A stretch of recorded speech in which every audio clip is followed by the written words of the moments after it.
Hello everyone, it's that time of year again when kids go out for candy, teenage girls dress like sluts, and as for me, well, I'm gonna be here to give you Halloween reviews of some movies and creepypastas. And maybe enjoy a Kit Kat to inside. And to start off the month of Halloween, I'll be doing some very specific pastas and movies for the holidays, starting with a well-known pasta called Smile.Jpg. The character has become very famous within the pasta universe, and it's all because of a JPEG file via email. The pasta itself is interesting enough for you to know about how the popularity got started in the first place. The character Mary in the story is pretty interesting due to her attitude caused by the 15 years of torment from the Smile Dog. The only criticism I can think of is that somehow the image of dog is always in your nightmares staring indefinitely.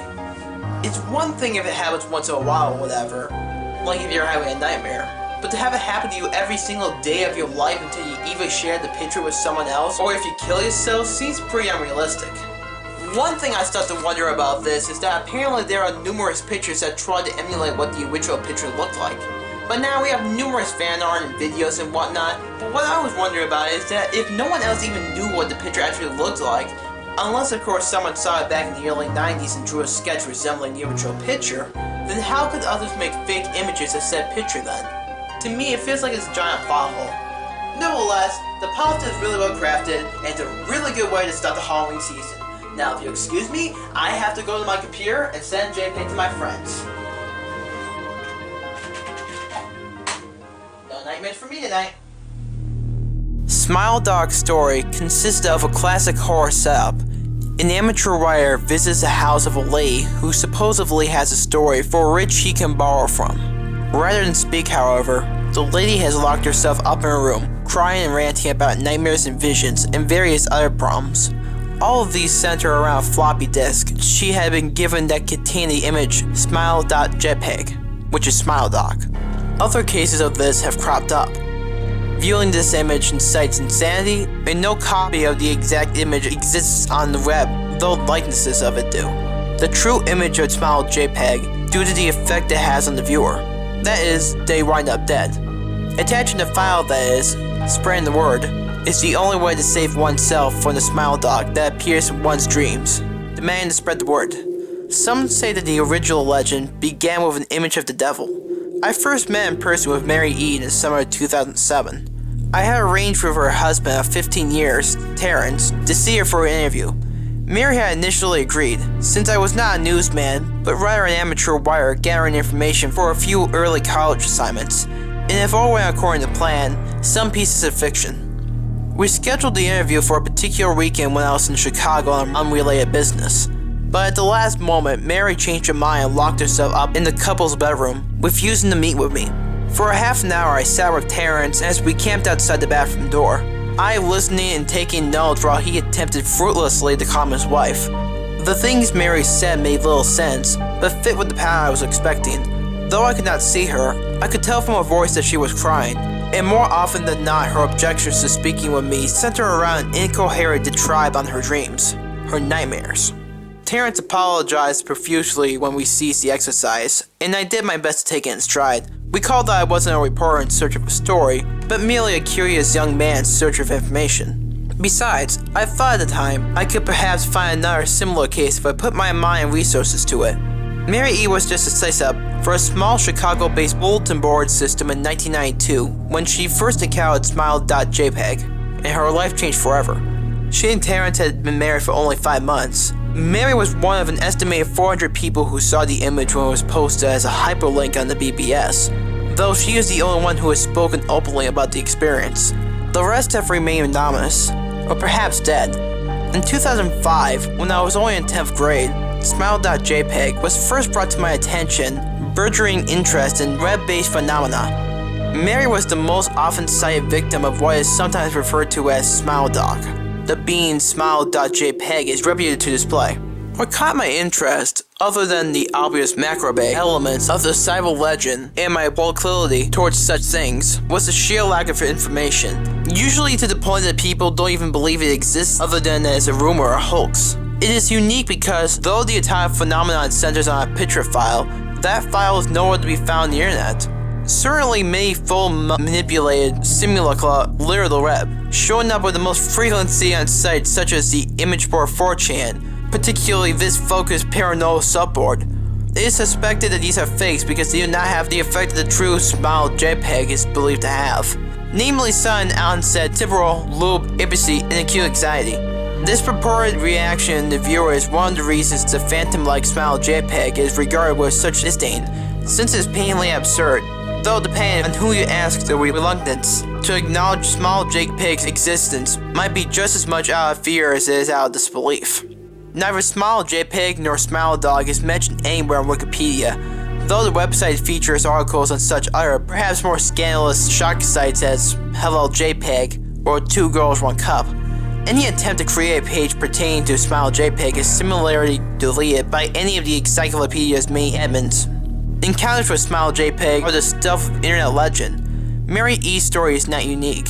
There are unnerved rumors of Smile.Jpg showing up in the early days of Usenet, and even one persistent tale that in 2002, a hacker flooded the forums of humor and satire website Something Awful with a deluge of SmileDog pictures, rendering almost half the forum's users at the time epileptic. It is also said that in the late to mid-90s that Smile.Jpg circulated on Usenet and has an attachment of a chain email with the subject line, "Smile, God loves you." Yet despite the huge exposure these stunts will generate, there are very few people who admit to having experienced any of them, and no trace of the file or any link has ever been discovered. Those who claim to have seen Smile.Jpg often weakly joke that they were far too busy to save a copy of the picture to their hard drive. However, all alleged victims offer the same description of the photo: a dog-like creature, usually described as appearance similar to a Siberian husky, illuminated by the flash of the camera, sits in a dim room, the only background detail that is visible being a human hand extending from the darkness near the left side of the frame. The hand is empty, but is usually described as beckoning. Of course, most attention is given to the dog, or dog creatures, as some victims are more certain than others about what they have claimed to have seen. The muzzle of the beast is reputedly split in a wide grin, revealing two rows of very white, very straight, very sharp, very human-looking teeth. This is, of course, not a description given immediately after viewing the picture, but rather a recollection of the victims, who claim to have seen the picture endlessly repeated in their mind's eye during the time that they are, in reality, having epileptic fits. These fits are reported to continue indeterminately, often while the victims sleep, resulting in very vivid and disturbing nightmares. These may be treated with medication, though in some instances it is more effective than others. Mary E, I assume, was not on effective medication. That was why after my visit to her apartment in 2007, I sent out feelers to Set Out Folklore, an urban legend-oriented news groups, websites, and mailing lists, hoping to find the name of a supposed victim of Smile.Jpg, who felt more interested in talking about his experiences. For a time, nothing happened, and at length I forgot completely about my pursuits, since I had begun my freshman year at college and was quite busy. Mary contacted me via email, however, near the beginning of March 2008. Mr. L, I am incredibly sorry about my behavior last summer when you came to interview me. I hope you understand that it is no fault of yours, but rather my own problems that led me to act out as I did. I realized that I could have handled the situation more decorously. However, I hope you will forgive me. At the time, I was afraid. You see, for 15 years, I have been haunted by Smile.Jpg. SmileDog comes to me in my sleep every night. I know that sounds silly, but it is true. There is an ineffable quality about my dreams, my nightmares, that makes them completely unlike any dreams I've ever had. I do not move and do not speak. I simply look ahead, and the only thing ahead of me is the scene from the horrible picture. I see the beckoning hand, and I see SmileDog. It talks to me. It's not only a dog, of course, though I am not quite sure what it really is. It tells me it will leave me alone if I only do as it asks. All I must do, it says, is spread the word. That's how it phrases its demands. And I know exactly what that means. It wants me to show it to somebody else, and I could. The week after my incident, I received in the mail a mail envelope with no return address. Inside was only a 3.5-inch floppy disk. Without having to check, I knew precisely what was on it. I thought for a long time about my options. I could show it to a stranger, a co-worker. I could even show it to Terrence. As much as the idea disgusted me. And what would happen then? Well, if SmileDog kept a drawer I could sleep. If it lied, what would I do? And who was to say that something worse would not come for me if I did what the creature asked? So I did nothing for 15 years, though I kept the diskette hidden amongst my things. Every night for 15 years, Smile.Jpg had come to me in my sleep and demanded that I spread the word. For 15 years I had stood strong, though there had been hard times. Many of my fellow victims of the BBS board when I first encountered Smile.Jpg stopped posting. I heard some of them committed suicide, others remained completely silent, simply disappearing off the face of the web. They are the ones I worry about the most. I sincerely hope you will forgive me, Mr. L, but last summer, when you contacted me and my husband about an interview, I was near the breaking point. I decided I was going to give you the floppy diskette. I did not care if Smile.Jpg was lying or not. I wanted the end. You were a stranger, someone I had no connection with. And though I would not feel sorry when you took the diskette as part of your research and sealed your fate, before you arrived, I realized what I was doing, was plotting to ruin your life. I could not stand the thought, and in fact I still cannot.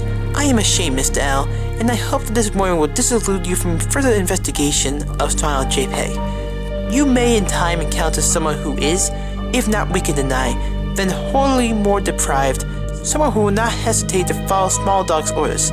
Stop while you are still whole. Sincerely, Mary E. Terrence contacted me later that month with the news that his wife had killed herself. While cleaning up the various things that she left behind, closing the email accounts and the like, he happened upon the message. He was a man in shambles. He wept as he told me to listen to his wife's advice. He found the diskette, he revealed, and burned it until it was nothing but a stinking pile of blackened plastic. The part that disturbed him, however, was how the diskette hissed as it melted. Like some sort of animal, he said.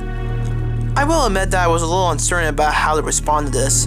At first I thought perhaps it was a joke, with the couple belatedly playing with the situation in order to get a rise out of me. A quick check of several Chicago newspapers online obituaries, however, proved that Mary E. was indeed dead. There was, of course, no mention of suicide in the article. I decided, for a time at least, I would not further pursue the subject of Smile.Jpg, especially since I have finals coming up at the end of May. But the world has odd ways of testing us. Almost a full year after I returned from my disastrous interview with Mary E., I received another email. Hello, I found your email address through a mailing list. Your profile said you were interested in Smile.Jpg. I am sorry, it's not as bad as everyone says. I sent it to you here. Just spread the word. Smiley face. The final line chilled me to the bone. According to my email client, there was one attachment called, naturally, Smile.Jpg. I considered downloading it for some time. It was most likely a fake, I imagine, and even if it weren't, I was never wholly convinced of Smile.Jpg's particular powers. Mary E.'s account is shaking me, yes, but she was probably mentally unbalanced anyway. After all, how could a simple image do what Smile.Jpg was said to accomplish? What sort of creature was it that could break one's mind with only the power of the eye? And if such things were patently absurd, then why did the legend exist at all? If I downloaded the image, if I looked at it, and if Mary turned out to be correct, if Smile.Jpg came to me in my dreams demanding I spread the word, what would I do? Would I live my life as Mary had, fighting against the urge to give in until I died? Or would I just simply spread the word, eager to be put to rest? If I chose the latter route, how would I do it? Whom would I burn in turn? If I went through my earlier intention to write a short article about JPEG, I decided I could attach it as evidence, and anyone who read the article, anyone who took interest, would be affected. And even assuming the Smile.Jpg attached to the email was genuine, would I be cavalier enough to save myself in that manner? Could I spread the word? Yes. Yes, I could.